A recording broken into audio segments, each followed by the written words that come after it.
only non-believers that want to perpetuate the myth will doubt. This is it now. We have unmasked him, end quote.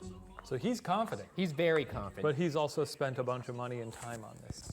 I can understand why he's confident. He thought he had it from the beginning, then he goes to a molecular biologist. That guy analyzes it and goes, yeah, I'd be gloating like a fuckload. Can you imagine that? Like, you just solved one of the greatest mysteries of all time because you got confirmation that you wanted to hear. But, much to the chagrin of Mr. Edwards, that may not be the case. It turns out that the scientist may have made a critical error of nomenclature. Summed up, Dr. Luhalainen identified a mutation in DNA on both the scarf and an Eddowes' relative named Karen Miller. This mutation was believed to be named 314.1C, a mutation only found in 1 in 290,000 people, making it very likely it was a match. However, this identification was reportedly incorrect and was not 314.1C, but instead 315.1C, which is a mutation shared by more than 99% of people of European descent.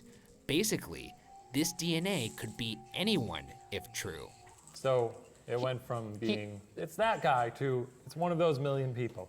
Basically, it was like, oh, the blood on this scarf and Eddowes' descendant have this very, very rare mutation. Oh wait, I misnamed the mutation. It's actually this other one. You just hit a wrong. Exactly, he hit a wrong keystroke, and then, oh, all of a sudden 99% of European people have this mutation.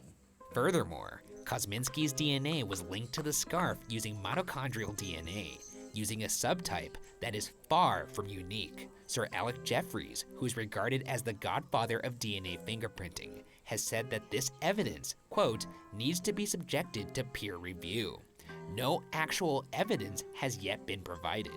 Further adding fuel to the fire of skeptics is the fact that Dr. Luhalainen has yet to publish this finding in a peer-reviewed scientific journal, and has refused to answer questions to news outlets, thus making it impossible to verify his and Edwards' claims, and effectively doing quite the opposite.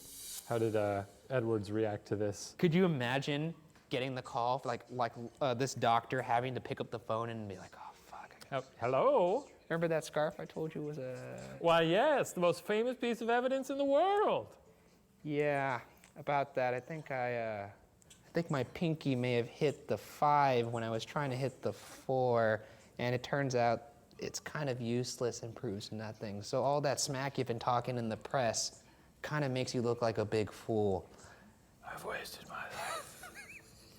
The fourth suspect is the notion that Jack the Ripper was actually a female, a theory that Ripperologists call Jill the Ripper. This theory was allegedly a hunch of famed Inspector Aberline as well. The idea that all of the police were on the hunt for a man when they should have been searching for a woman would explain the Ripper being able to slip by without suspicion.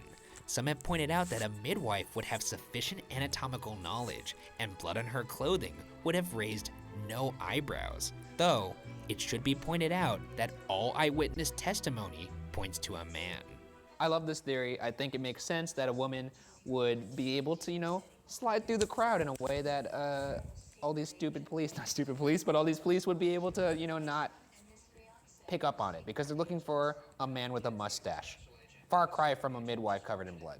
Feels a little too Joss Whedon-y for me. Joss what if Whedon-y? Jack the Ripper was a lady? The fifth suspect is Prince Albert Victor Christian Edward, aka the Royal Conspiracy. You know how they say you never trust someone with 2 first names? This guy's got 4 of them. So that either doubles that mistrust or it cancels it out. Yeah.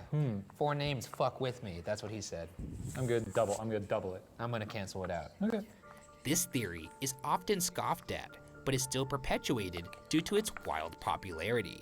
Prince Edward was known to frequent areas where the victims were found, an activity that led to him contracting syphilis, which some believe drove him to insanity. Some posit this also resulted in Albert having a child with a local woman, and Queen Victoria demanded that everyone who knew of the child to be taken care of. Some believe that the insanity spawned by syphilis drove him to commit the murders himself. Conspiracy theorists believe he was never discovered because royal aides assisted in covering his identity. However, as mentioned before, This theory is mostly regarded as ludicrous, as there is no substantial evidence to indicate its credibility. Looking into this, it's pretty clear that the movements of a prince, let alone or anybody that the queen would hire, would be able to be tracked. But I also do think they could cover it up. I don't know. I don't think it's that strong of a theory, but it is interesting. I feel like if you got so many things at your disposal. If you're a queen, you probably have guards. I don't know. You get away with a lot. Just grab people off the street. The sixth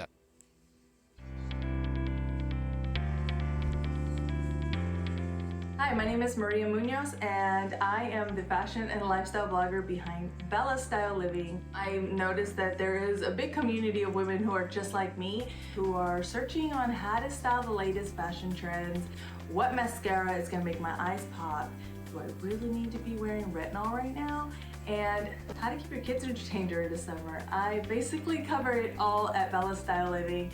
I was super excited when I did join the Amazon Associates program because it allowed me to basically recommend products that I am already buying on Amazon. I'm on it like a million times a day already. Whenever I started my blog, I didn't really know much of anything on sixth suspect is famed painter Walter Sickert, a theory mainly posed by the successful crime novelist Patricia Cornwell. After making millions on her crime novels, Cornwell has devoted her time to the pursuit of Sickert as the Ripper. In 2001, Cornwell spent £2 million buying 32 of Sickert's paintings, letters, and even Sickert's writing desk. In one bizarre stunt that was described by art curator Richard Schoen as, quote, monstrous stupidity, Cornwell went full national treasure Nicolas Cage by cutting up a painting in search of clues. Aside from stunts, Cornwell rightfully claims that Sickert was obsessed with the Ripper, which was true. Sickert referenced the Ripper in some of his paintings, even titling one, quote, Jack the Ripper's bedroom, end quote. Cornwell claims one painting mirrors the body position of fifth Ripper victim, Mary Kelly. She claims another painting mimics the facial wounds of fourth Ripper victim, Catherine Eddowes.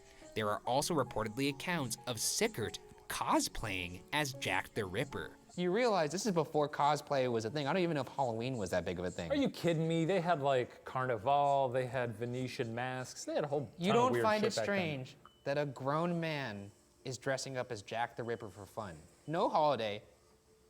This just feels like, you know, when people shame furries and, you know, just let them live their life. If they want to dress up like a pony. Okay, this is the furthest thing from a furry. A furry is just dressing up as like a furry creature because you kind of want to, you have a sexual thing. Why are they so muscular all the time? I don't care about that. Dressing up as a furry animal is a far cry from dressing up as a serial killer. That's But it's fucking like weird. It's like a horse with like pecs, right? I think you're getting lost in the furry culture. It's strange. You just said people are shaming I'm them. not shaming it. I don't understand it. Cornwell also shoots down the notion that Sickert's alibi was that he was in France at the onset of the murders. She cites sketches that place him in London in music halls at the time of at least 3 killings. By the way, anybody could sketch anybody. Like, I could just, that means if I drew a sketch of you murdering somebody back in the day, I could show up to the police station and be like, here it is. Here's evidence that Shane Madej, in cold blood, killed this woman dressed as a furry. And I feel like you would do that. And they'd be like, you're right, we've had a lot of reports that Shane Madej is in fact a Slap furry. the cuffs on those hooves. However, the biggest piece of her case is the analysis of forensic paper expert Peter Bauer. Bauer identified 3 of Sickert's letters and 2 of the Ripper's letters as coming from a handmade paper run of only 24 possible sheets.